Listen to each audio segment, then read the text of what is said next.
Ito yung pangtanggal ng patay na dahon ng saging. May pangputol ng grass. Yan.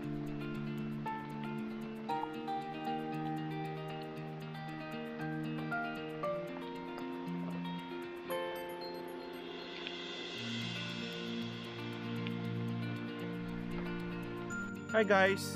Sa ngayon ipapakita ko sa inyo kasi usually gumagamit ako ng herbicide paglinis ng saging o pagpatay ng damo. Sa ngayon hindi pwede kasi tag-ulan. So gumamit tayo ng herbicide. Masasayang lang po yung herbicide na gamitin natin. So gagawin natin ngayon, ito nasa linya, nasa likuran ko. Ikakat natin yung mga grass, tanggalin natin yung mga patay na dahon. Samahan nyo ko guys kung paano ko putulin yung mga damo.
yung hindi naabot ng yung mataas na dried leaves, gagawin natin dyan yung pinakita ko kanina.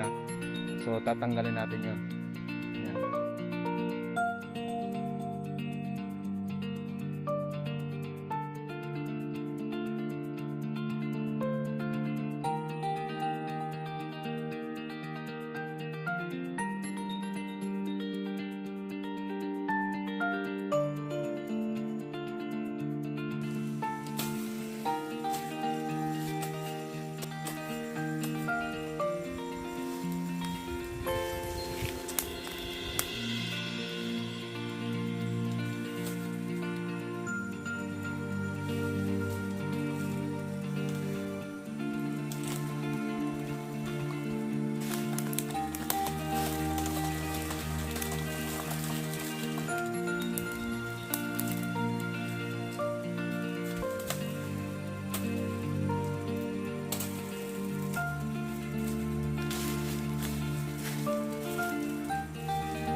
Tanggalin lang.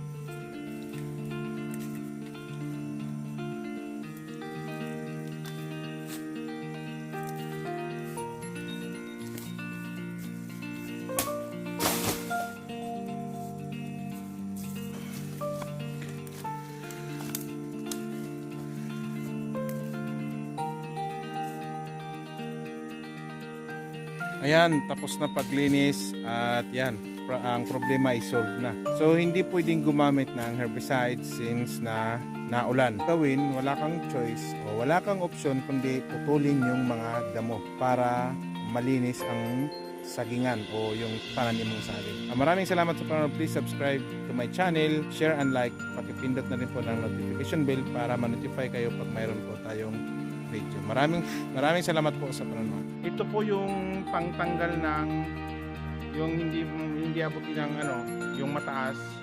Ito yung pangtanggal ng patay na dahon ng saging. So, yan ang mga tools na gagamitin natin at saka may bamboo stick. So ito naman yung pangtanggal ng grass. So, pangputol ng grass. Yan. Alright, check. Ilitindo ko lang itong maputol yung buktong ko. Kabuang sagaw.